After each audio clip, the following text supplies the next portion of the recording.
Yesterday was December 16th.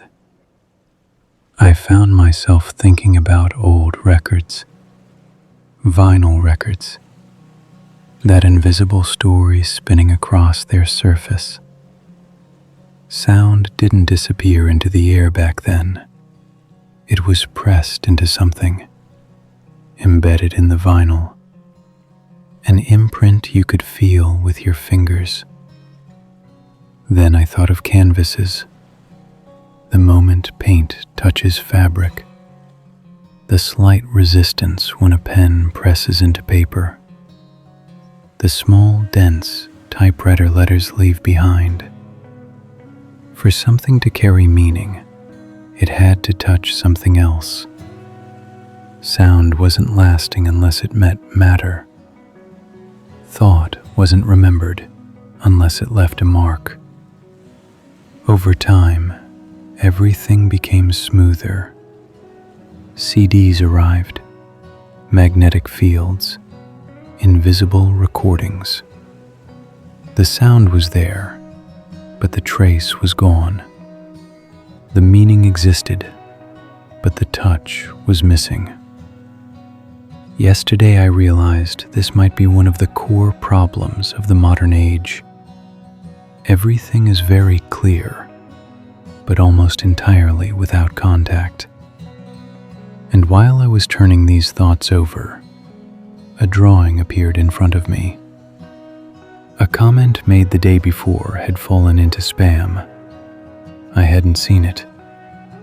Then I looked again, and there it was. Someone had created a drawing from my words and my voice. I stopped, because this wasn't just a drawing. It was a touch added to the writing, a trace layered onto sound, like a modern vinyl record. I had written the words, but someone else had taken that voice and that text and pressed it into another surface, just like in older times. That person wasn't a writer. They were an illustrator. Yet what they did was very close to writing.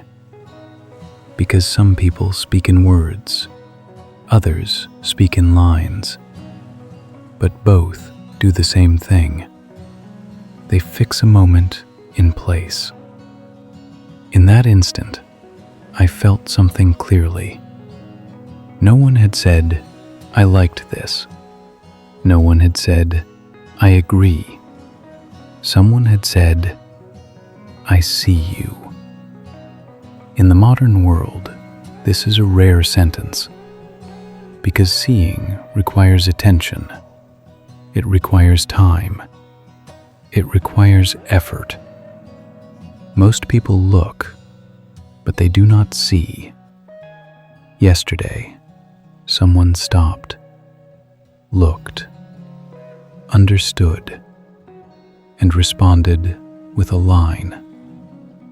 That's why I decided to step outside my usual format in today's video. Because some days, words alone are not enough.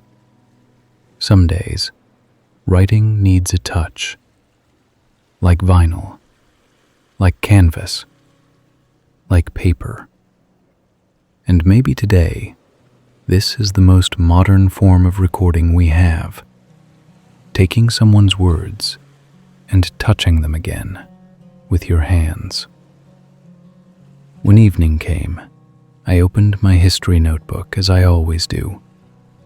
On the page for December 16th, there was a single sentence. December 16th, 1773, the Boston Tea Party took place. The Boston Tea Party was not a simple protest. On that day, people living in the American colonies were paying taxes to Britain, yet they had no say in how those taxes were used. This situation, known as taxation without representation, was the quiet pressure of many years finally cracking from within.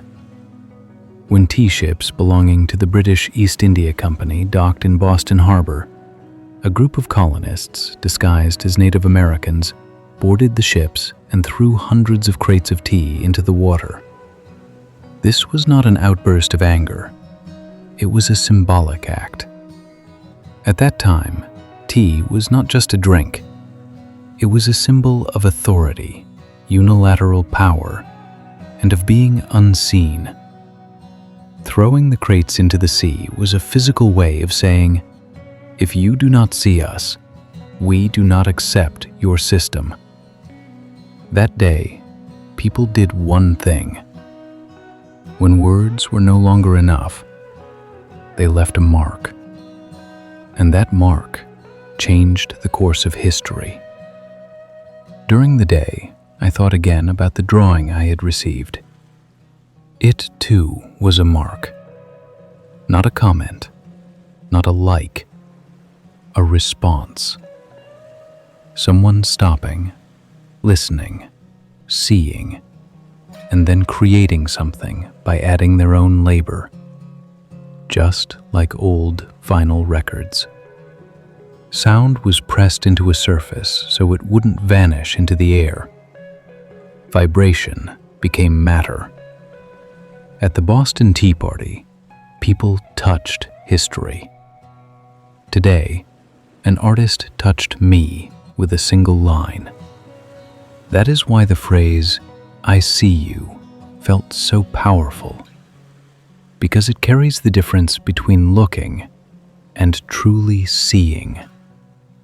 Being seen has become one of the rarest experiences of our time. People are watched, but not seen. Algorithms recognize us, but they do not understand us. To be seen, however, means being noticed exactly as you are, without speeding things up, without cutting them short, without distortion. Between the tea crates thrown into Boston Harbor and a single drawn line, there are hundreds of years. But the intention is the same. See me. December 16th made me think this. Some marks are thrown into the sea, some are carved into paper, and some take root in another person's mind. And the most lasting ones are often the quietest. In the margin of my notebook, I wrote, "Being seen is deeper than being heard, because what is truly seen is never forgotten." I closed the page. The visual artwork shown in this video was created by the artist featured on screen. It is not AI generated. It is an original drawing made in response to my writing and voice. All visual credit belongs to the artist. You can find their work through the tagged account